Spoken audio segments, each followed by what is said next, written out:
The 6 o'clock news starts right now. Many of you are excited about Black Friday. The thing is, so are thieves. So it's a really good thing the Bexar County Sheriff's Office and local police departments are joining forces to stop people from taking your stuff. But they're also asking you to do something. Jesse Degollado has that story. Parking spaces already are getting harder to find. They're taken by vehicles that thieves see as potential targets. Distracted by last-minute holiday details, though they may be, some shoppers are aware they too could become targets. I've never had anything stolen, but I do always keep my purse, zipped and closed, and I keep my kids close by me, and I keep an eye on my surroundings. That last piece of advice worth repeating. I always, look, check and see who's around. Having been a theft victim more than once, Tiffany Duncan speaks from experience. Don't leave anything at all in your car. But even if it's stashed in the trunk. Car thieves are out there scouting the locations, and they're watching what you just did. Within 30 seconds, they'll be able to get into that trunk and get that purse out and whatever belongings you might have. The Bexar County Sheriff's Office, along with local area police departments, say they'll do their part in terms of enforcement, but they'll also be using social media to remind the public what it can do. For instance, don't spend too much time in your car, going over receipts, checking sizes on gifts that you bought, whatnot. The sheriff says you could be a sitting duck for a robber prowling the parking lot. The shoppers we spoke to agreed. You can't be too careful, especially this time of year. No, you can't. Definitely. Jesse Degollado, KSAT 12 News. Now new at 6, a Bexar County judge dismissed a lawsuit to remove San Antonio Police Chief William McManus from his position. That lawsuit was filed earlier this year. Texas Attorney General Ken Paxton was trying to remove McManus because of the way that he handled a 2017 immigrant release. The suit claimed that McManus violated Texas government code when he released 12 suspected undocumented immigrants who were found in a tractor trailer.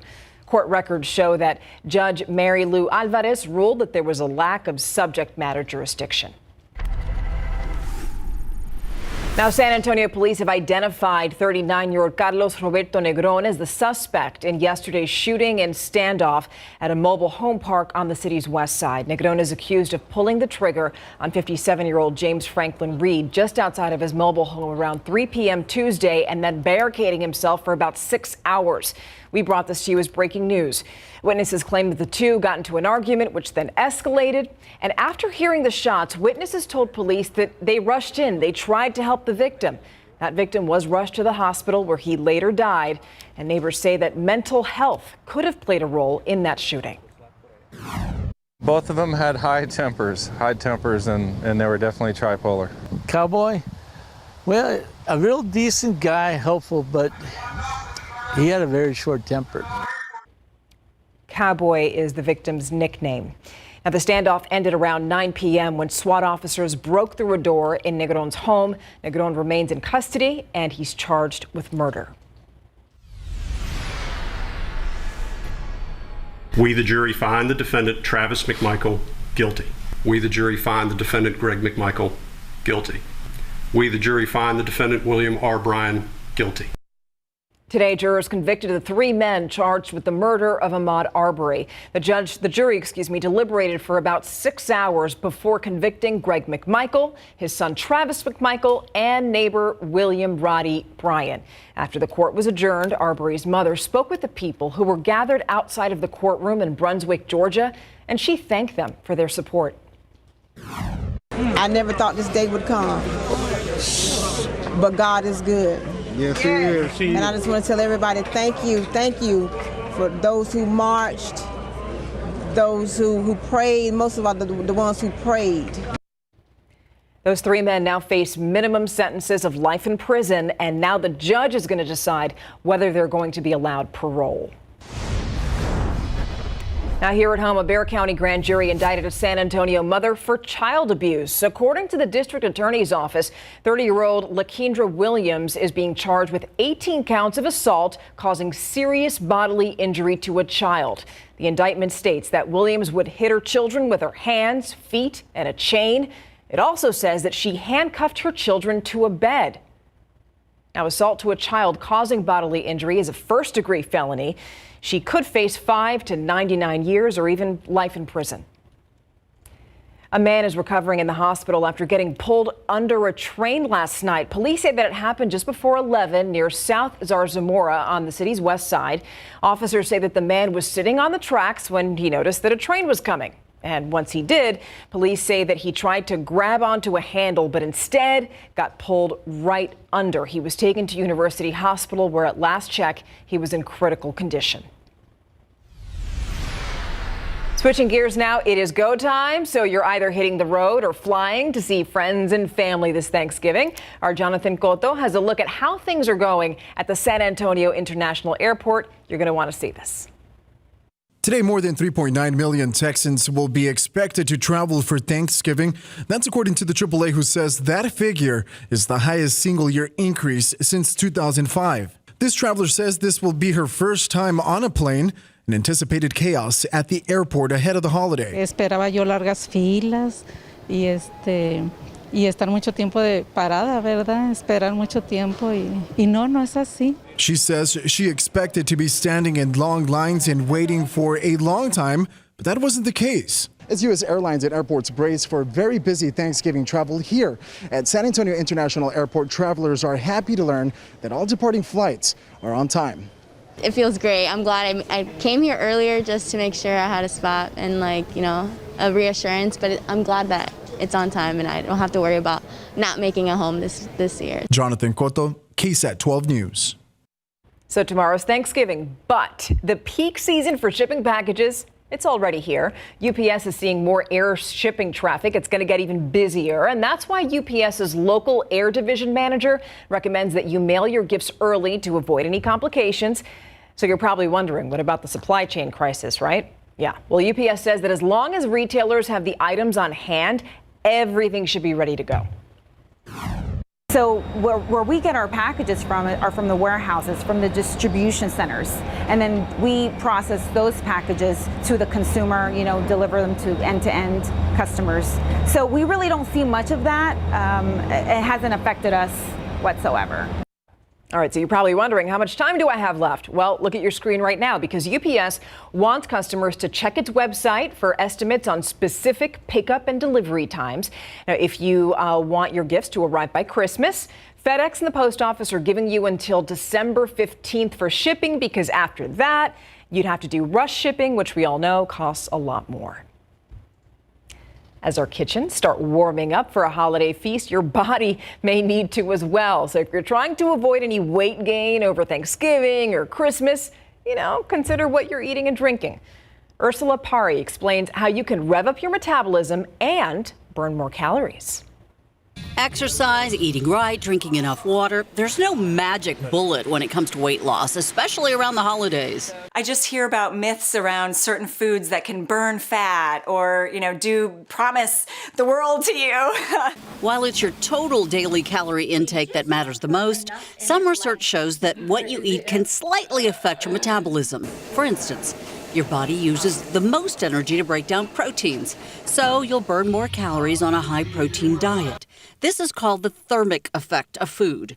And studies show processed foods take less energy to digest, which means you burn fewer calories when you consume those. One of the best ways to eat for good energy throughout the day is to eat small, frequent. Protein-rich foods like meat, fish, eggs, nuts, and seeds could help you increase your metabolism for a few hours. Research also shows compounds in chili peppers, green tea, and coffee may slightly boost metabolism too. A recent study from Columbia University found having a hot beverage containing ginger powder with your meals increased that thermal effect of food, helping you burn more calories.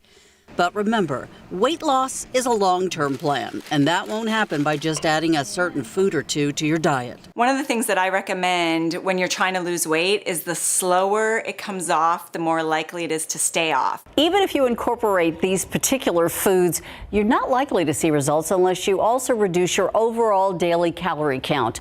A well-rounded diet includes things like protein, vegetables, fruits, nuts, beans, and seeds. In other words, you can keep your metabolism running well, stay with the turkey this Thanksgiving, not so much stuffing. Ursula Perry, KSAT 12 News. But the stuffing's the good stuff. All right, let's go live outside right now. Here's our Southside city camera. You're getting a live view here of our beautiful skyline here in San Antonio. I'm seeing those lights, and then I'm thinking Christmas lights. Adam. It's that time of year. I mean, usually my tradition is the day after Thanksgiving, get on out there and put the lights up. And the weather will be agreeable Friday. Otherwise, there's a lot of changes to talk about. And today we started at 53, topped out at 76 by the afternoon. Already with our saturated air and that mugginess, we have some showers developing, likely to turn into a few thunderstorms later on this evening and tonight. Right now, just widely separated, quick splash and dash showers, but some heavy ones there, especially on the north side of San Antonio. A closer look at these, and I'll help you plan out your Thanksgiving day, which entails a lot to think about weather-wise. You've got rain, wind, changing temperatures and humidity, all that, and your weekend coming up. Good thing we have you, Adam. All right, so coming up, no, it's not just you. Everything's expensive. And up next, we're going to talk about hidden fees that you need to know about. Stay tuned.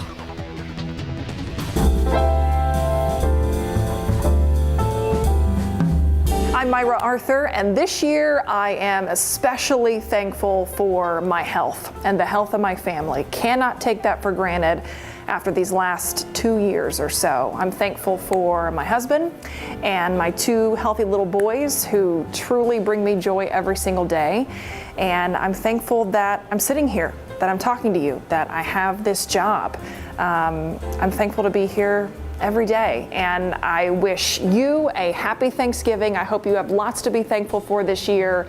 I hope you get to enjoy some time together with maybe some loved ones that you couldn't see last year. Enjoy it, be safe, be thankful.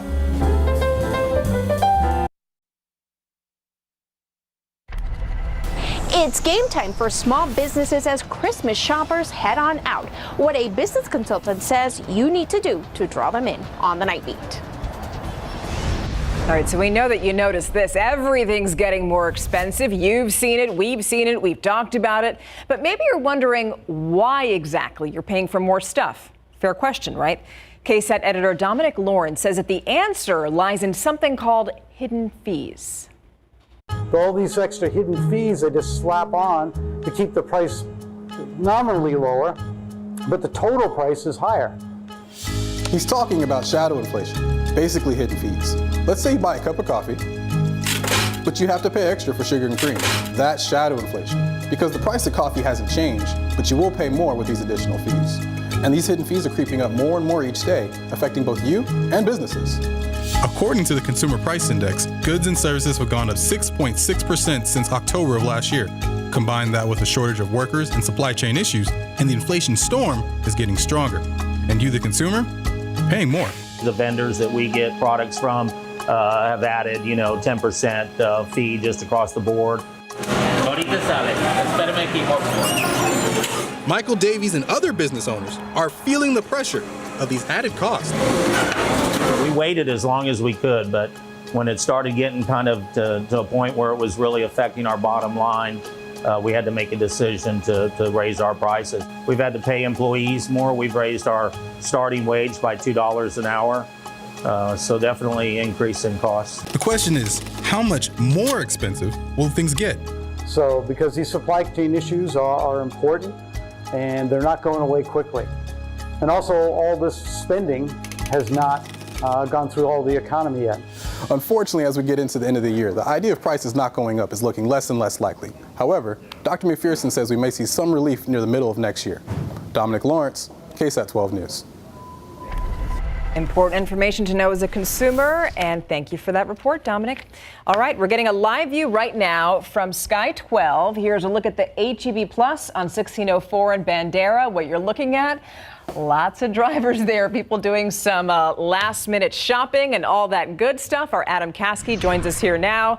73 degrees right now, and I'm just wondering, What else do we have to go? I mean, you say you're going to walk us through Thanksgiving and the fact that we're going to see all these changes. So I guess it's good that those people are out now. You know, the big time changes coming your way tomorrow. For the early risers that have their fun runs and turkey trots to folks just wanting to get outside in the afternoon, things are going to be changing significantly throughout the day. So a lot to plan for, more than just dinner, of course, to plan for. We've got a lot of weather changes to prepare for. Let's get right to it. Take a look at the radar. We're starting to see some widely separated, just hit or miss little showers and downpours starting to develop across our area. Not a whole lot of activity, but there's a little bit here and there and some to talk about. You can see the big picture doesn't show a whole lot. We zoom in though, and that's when we'll see some of the more enhanced areas of rain. Not a whole lot of it, but some little pockets here and there, starting basically around Bexar County and then moving northward. So you get into San Antonio here, and between 410 and 1604, we're talking just south of Stone Oak. This is where we have right along 1604 some moderate to heavy rainfall. Isolated, quick splash and dash in nature, and this is all pushing northward. So very short-lived. Those of you that are getting these little pockets of rain, don't anticipate them to last very long. Closer to Canyon Lake and Smithson Valley area, we've had some hit or miss off and on rounds of rain that have been coming and going. Again, these are brief, but we're going to continue to see these filling in the radar screen for the rest of the evening and through tonight. And actually, I do think the activity is going to pick up quite a bit here in the hours ahead. So let's talk about it, getting with our futurecast. I like this model in particular. I think we've got the conditions to flare up a few thunderstorms between about 10 p.m. and 1 a.m. And this indicates that even right over San Antonio. Now, the placement may not be exact, but I am anticipating some thunderstorm development later this evening and tonight. Off and on in nature, 3 a.m. all the way through sunrise tomorrow morning. And even if you're not getting hit by the heavier rain with the thunderstorms, anticipate drizzle. So I think we'll all have that dampness and that moisture out there with drizzle and then some passing showers and storms. By about 11 a.m. to noon tomorrow, the activity should be south of San Antonio. So we're expecting it to clear out for the second half of the day. But those of you far south and along the Rio Grande, Gulf coastline, it's going to linger around into the afternoon. But around here, this is what we're looking at. The highest rain chances, most widespread activity tonight through about 8 a.m. tomorrow. Then it starts to taper off and move out of town by noon. It should be south of San Antonio and south of Highway 90. Okay, so that's the rain tonight and for the first part of the day tomorrow. Let's talk temperatures and even humidity. Dew point 64. It's muggy outside again. You feel that stickiness in the air. It'll be that way to start Thanksgiving, but not by the afternoon. 74 degrees right now, even 82 in Cotulla. You look at the big picture, that's where we have the cold front off to the north. 50s right now in the up in far north Texas as you get into the Panhandle. 54 Amarillo, Guyman, Oklahoma at 51. Look at this, some teens and 20s far behind that cold front. So that cooler air is rushing southward. It's going to hit us tomorrow. So we're going to start the day in the morning warmer than the afternoon. Temperatures falling off during the day, mid 60s till about 9 a.m. By the noon hour, we're down in the 50s. So temperatures falling through the day and then setting us up for a pretty chilly Thursday night, Friday morning. So we've got the rain the first part of the day, temperatures falling off during the day, and plan for some gusty winds. We're talking gusts between about 35 and 40 miles per hour pretty much all day tomorrow. So a lot to ingest here. Basically, the gist of it, most of the activity and everything that's going to be damp and cause some travel issues will be in the morning. By the afternoon, you can get outside. It's still going to be breezy and cooler, but we'll have, I think, some partial sunshine, a few glimpses here or there of the sun. Saturday, cool, only in the 50s with some off and on light rain. So the best day to do Christmas lights or shopping or get outdoors, Friday and Sunday. Looks like it'll be good indoor weather tomorrow. And you know, our friend Greg Simmons getting ahead of it now. He is live at the AT&T Center. And Greg, I wanted to ask you, the Spurs center, how is he doing now that he's recovered from COVID? Well, that's a great question. Jakob Poeltl's only been back 2 games. They're going to need his full game tonight because they're going to be down a starter tonight. Doug McDermott, we've just been told by Pop, is out for tonight's game with inflammation in his right knee. So they're going to need full throttle Jakob tonight. And also when he comes back, the rivalry is intensifying between UTSA and North Texas, given what's on the line this Saturday.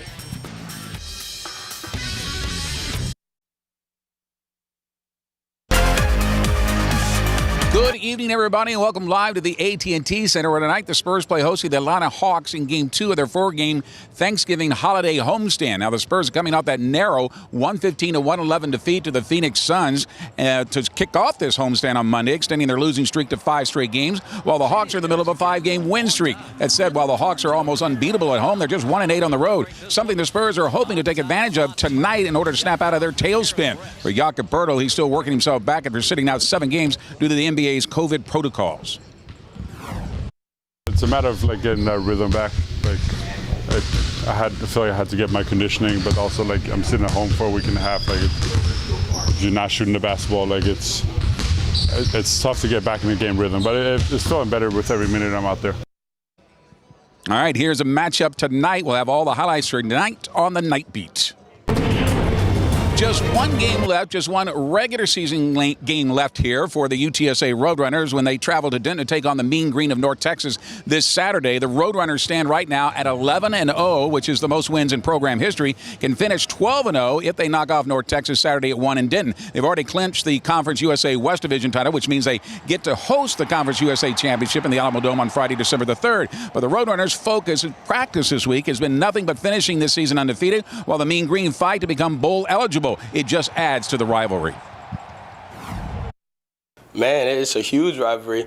To me, North Texas doesn't like us, and we don't really like North Texas, so we're going to have to see on Saturday. They're a very good wrestling team. They're 4th in the nation, I think, and it's going to be a big battle because I feel like that's where our defense has been tested more times than not is in the run, so I feel like that'll be a good challenge for us, and we're looking forward to it.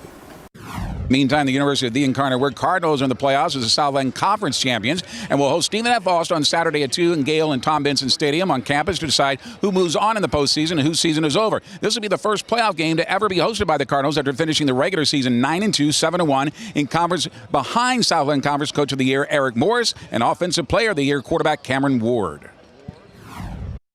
It's going to be huge. Hopefully we come out with a win and hopefully get a revenge on Sam Houston. They did us bad in the spring. So just first, just got to take it 1 week at a time, start off with SFA and then just keep moving forward.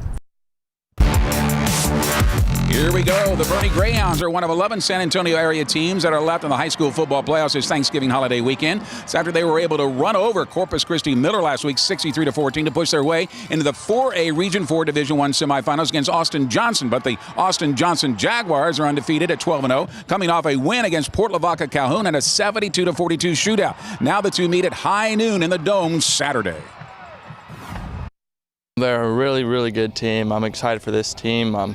Their style of football and our style of football is very similar, and it's just going to be, who the toughest team is. They have a bunch of athletes, and we're really excited to play them.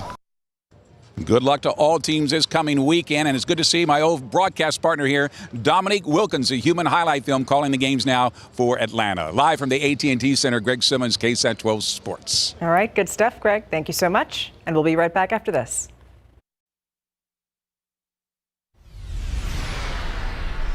Welcome back. As millions leave their homes and gather with their families for the Thanksgiving holiday, there's a new sobering forecast about the COVID pandemic.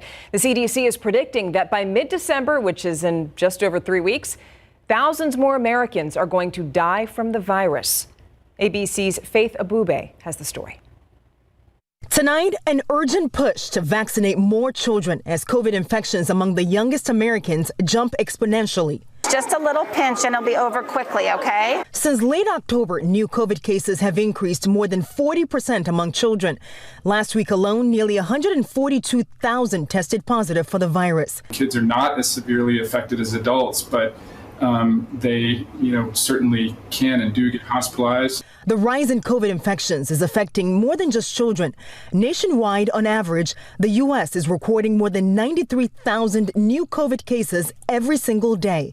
About 53,000 Americans are in the hospital receiving life-saving care. We're dealing with a much more contagious variant than we did before. Health officials say right now the highly transmissible Delta variant accounts for 99.9% of the new COVID cases in the U.S. Hospital admissions and deaths are also expected to rise in the coming weeks. According to a new CDC model, even before Christmas rolls around, about 15,000 more Americans are expected to die from the virus. Experts blame the rising numbers on a mix of factors, including the unvaccinated, increased travel, relaxed COVID restrictions, and colder weather pushing people indoors. What I like to call a mask mandate. In Colorado, as hospital beds fill up, the Denver mayor once again ordering a mask mandate. I know it's disappointing that the decisions of some again mean additional restrictions on our vaccinated residents. But this is the situation before. Wear a mask or get vaccinated. And another reason for the rising COVID numbers is the waning immunity among the vaccinated. In interviews this week, Dr. Anthony Fauci says the definition of fully vaccinated could without a doubt change to include an extra dose of the vaccines. In Washington, Faith Abube, ABC News. Now, the U.S. Supreme Court is going to hear a case about voter IDs in North Carolina. That law was passed in 2018 after Republicans lost their supermajority in the legislature, but before the new legislature took over. A court panel blocked the law, ruling that requiring a photo ID to vote discriminates against people of color. The state's Court of Appeals upheld that ruling, permanently blocking that ID requirement. But now members of this North Carolina state legislature are appealing to the Supreme Court, saying that the bill is aimed at election security and not discrimination. Here's a fresh sign the U.S. job market is bouncing back from the pandemic's recession. The Labor Department is saying that weekly claims for unemployment benefits are below pre-pandemic levels. Last week's jobless claims, adjusted for seasonal swings, were at about 199,000, which is the lowest level it's been in 52 years. Some economists say that layoffs are also down as employers fight to keep workers. So while many of you toast to the holidays this week, the roadways are also becoming more dangerous and deadly. Thanksgiving Eve is considered one of the busiest nights for bars. Some people actually call it Blackout Wednesday. Your traffic authority, Stephen Cavazos, spoke with an organization that's urging drivers to make the right choices. 'Tis a season to be thankful and celebrate with family and friends. But if your festivities include raising a glass, make sure to plan ahead. Organizations like Mothers Against Drunk Driving say if you don't, it could lead to bad decisions on the road. It has been the most deadly span of days for DWI crashes. Natalie Paulus is a victim service manager with Mothers Against Drunk Driving. She is talking about the night before Thanksgiving, infamously known as Blackout Wednesday. Paulus says it's a night where people drink too much. But here locally in San Antonio, it's definitely a problem here. According to San Antonio police, there have been 11 intoxication manslaughters and close to 3,800 DWI arrests since the start of this year. Those cases, those statistics, those crashes, those deaths have not been going down. Remember, you have options. If your plan includes drinking, designate a sober driver or use a ride-sharing service. More importantly, be careful. Paula says it's all preventable, and she wants all drivers to think before they drink. It's the case of I don't have any ill intent. It's not going to happen to me. And then unfortunately it does. Met has also kicked off their annual Tie One On for Safety campaign. They're asking drivers to display a ribbon on a visible location to remind everyone to always designate a sober driver. You can learn more on KSAT.com. Just look for this story. Stephen Cavazos, KSAT 12 News. Still ahead, the San Antonio Food Bank is making sure that no one goes hungry this Thanksgiving. Finds out what it also means to the volunteers who are making that happen. Up next.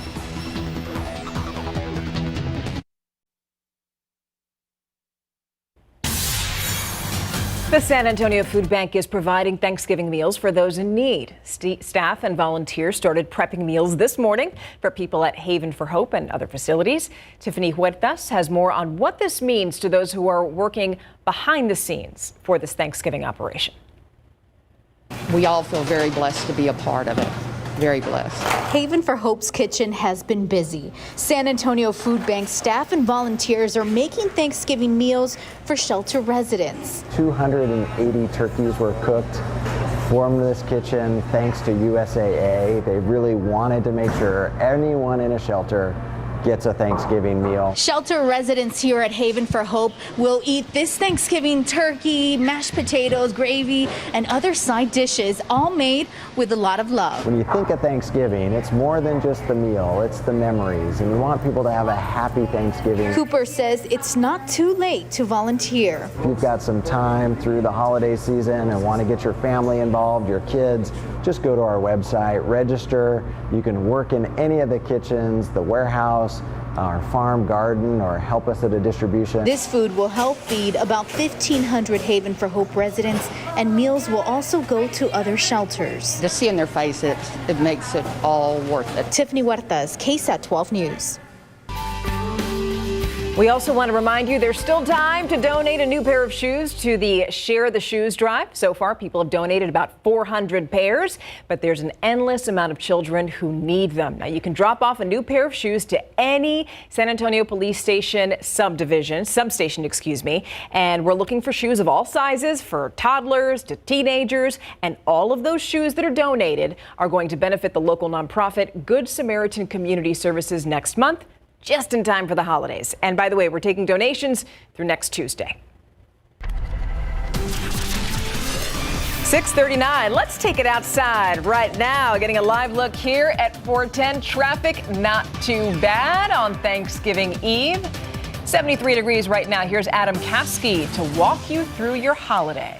And in that shot, you don't see any rain, no droplets on the camera, but we do have a few showers elsewhere across our area, and I'm expecting more of that activity to pick up through the night and first part of your day tomorrow. 53, that's where we started this morning, 76 by the afternoon for the high temperature, and it was a warm day in some spots where we had some sunshine farther south and west of town. We made it to 85 in Cotulla, 81 Carrizo Springs, and even Pleasanton had a high of 81. Big changes coming your way. Of course, rain chances will be up and down in the coming days, and also temperatures will be changing significantly. Highs tomorrow will be warmer in the morning than in the afternoon, and then look how these temperatures go up and down quite a bit. 50s Thursday afternoon, but then near 70 again by Sunday. We'll break it all down for you, help you prepare for the big changes for Thanksgiving coming right up.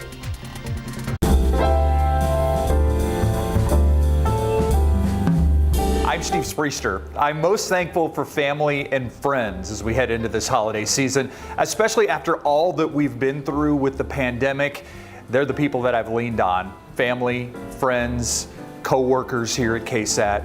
And so I hope you all have a great Thanksgiving.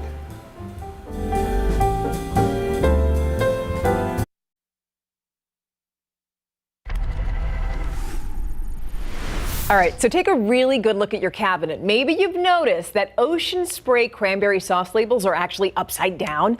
There's a reason for this. The company says that it does it on purpose so that grocers and you store the cans with the side that you open facing down. And that's because Ocean Spray says that it causes the contents to settle and then an air bubble to form at the top. And that way, when you open it on the bottom of the label, you can slide a knife along the edge of the can on the inside to break the vacuum. And then the cranberry sauce just slides out perfectly in a single piece. Makes sense. So NASA launched a $330 million spacecraft last night on a mission to smash into an asteroid. So this is a test to determine whether it would be possible to knock a speeding space rock off course if one were to ever threaten Earth. The DART spacecraft, short for Double Asteroid Redirection Test, lifted off from Vandenberg Space Force Base atop a SpaceX Falcon 9 rocket. And if all goes well, in September of 2022, it's going to slam head-on into an asteroid that's 525 feet wide, traveling at 15,000 miles an hour.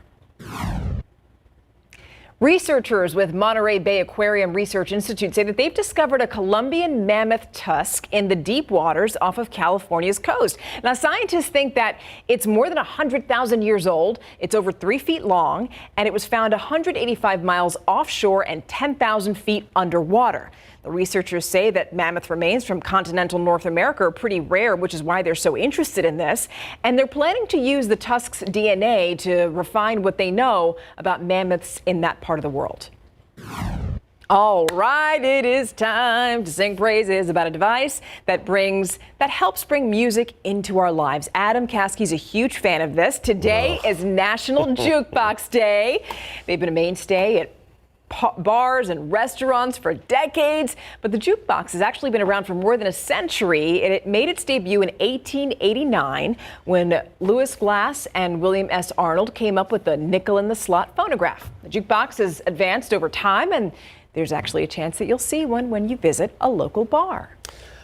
Of course, And it gets Adam its own will be day. singing along. Now kids are watching, saying, "What? What's that? What jukebox? You mean like a really big There's no touch iPhone, screen? iPad, right?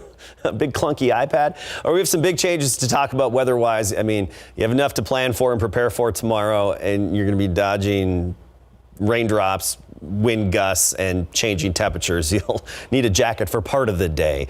So let's get right to it. Let's talk about the rain that's already developed out there. Right on cue this evening, we're starting to see those showers develop. There aren't very many of them. However, we do have some pockets of moderate to heavy rain. It's just very brief in nature, what I like to call the splash and dash showers out there. Not a lot of it, but where they are, they give you a quick splash of rain and then quickly dash out of town. And this is over the past hour, the animation here. And a lot of it has been up in Comal County and even around Canyon Lake over the past couple of hours, basically around I-35 over the past few hours, and now starting to develop even farther south of San Antonio. This activity is basically popping up around Bexar County and then moving northward pretty quickly. And I mentioned a few pockets of heavy rainfall briefly. You look near Martinez right now, one downpour there, just north of China Grove, one downpour about to cross over I-10. I anticipate this becoming more widespread and this activity to start filling in on the radar screen in the hours ahead. Not only just showers, but even a few thunderstorms. And I think our Futurecast has a good representation of what we can expect. Between 10 p.m. and midnight, a few thunderstorms developing, maybe right over San Antonio. I won't really put too much stock in the exact placement that where the computer puts this thunderstorm, but just somewhere around us, I anticipate some thunderstorms to develop this evening. Maybe an isolated strong storm. I'll be here to keep an eye on it and go live on the KSAT Weather Authority app and even on air if necessary. But through the night, some showers, thunderstorms coming and going. A few rumbles of thunder may wake up the kids or scare your pets, just something to keep in mind. And then tomorrow morning, we'll have drizzle. So if you don't have the storms in your area, we'll have drizzle and still adding to it some pockets of showers and storms. But by about the noon hour, that activity should all be south of Highway 90 and south of San Antonio. Even a little bit of sunshine, I think, into tomorrow afternoon. So here's another way to look at the rain chances. Tonight through about 9 a.m. tomorrow, about a 60% chance. And then by noon tomorrow, those chances really fall off. So the first part of the day is when we're expecting the drizzle and the off and on showers and a few storms. It's humid out there. You probably noticed that stickiness outside. It's back. Dew points well into the 60s. That wind coming off the Gulf of Mexico really boosting that moisture content of the air. It's going to be that way first thing in the morning, but not by tomorrow afternoon. We've got temperatures mostly in the 70s in our neck of the woods, but I want to show you the cold front here. You get up to Amarillo, it's 54, Guyman, Oklahoma, 51, and then dropping down into the 20s and teens in the core of the cold air behind that cold front. And we're not going to get hit by the core of the cold air, so we're not talking temperatures that cold, but there will be a big hit to our temperatures throughout the day tomorrow. It's one of those days that's going to be upside down. Warmer in the morning than it is in the afternoon. So kind of a reverse of what we normally feel outside. Morning fun runs, turkey trots, mid 60s and humid. By the afternoon, we'll be falling through the 50s, and you may want a jacket or at least long sleeves, as we'll be in the 50s and then even down in the 40s by tomorrow night. Combine that with gusty winds throughout the day tomorrow, winds gusting up to about 40 miles per hour. It's our transition day. We get the cold front to move in and we transition. Temperatures fall off. We have some areas of rain for the morning hours and the wind's going to be gusty. So anticipate the wind to play a role in your day tomorrow. Here's a breakdown overall. 66 in the morning. By the noon hour, we'll be 10 degrees cooler and then be in the 50s all afternoon, and then temperatures actually pretty chilly tomorrow night. We're looking at right near 40 degrees by early Friday morning. So the wind's going to calm down tomorrow night. Tomorrow evening we should be just fine for campfires outside. If you have a fire ring or a fire pit, should be good for that. It'll be cool outside, that crisp fall feel. And then Friday, a great day to put up Christmas decorations. Talking 62 degrees. A little bit of sunshine. By Saturday, though, another round of some light rain moving through and only in the 50s. That's your indoor day Saturday. You can get back out on Sunday, though. All right, Adam, thank you. We're going to get you all caught up on today's news right after the break.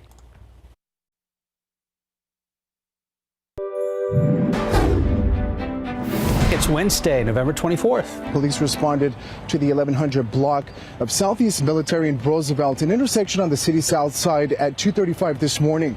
They say a woman driving a pickup truck was heading westbound on Southeast Military when she hit a street crimes officer traveling southbound on Roosevelt. Now, police tell us the woman was detained in suspicion of driving under the influence. Police tell us he's believed to be a man in his 20s. He was crossing the street.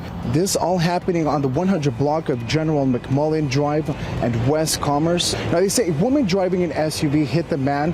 They tell us he was unconscious when they arrived. EMS did quickly arrive on scene. Now, it's important to mention the driver of the SUV did stop to help. For about 6 hours, SWAT officers surrounded a mobile home Tuesday afternoon to try to contact this man, 39-year-old Carlos Negron. Negron is accused of shooting his neighbor, 57-year-old James Franklin Reed. It's unclear exactly what led to Tuesday's argument, but Negron is charged with murder. Weeks of testimony and hours of deliberation coming down to just this. All three men charged in the killing of Ahmaud Arbery found guilty. And as those verdicts were being read, Arbery's family was sitting right in that courtroom. We, the jury, find the defendant, Travis McMichael, guilty. We, the jury, find the defendant, Greg McMichael, guilty. We, the jury, find the defendant, William R. Bryan, guilty. Travis McMichael guilty on all charges. Gregory McMichael was not guilty of malice murder, but guilty on all of the other charges. William Roddy Bryan Jr. is not guilty of malice murder and one of the felony murder charges, but guilty on 3 other charges.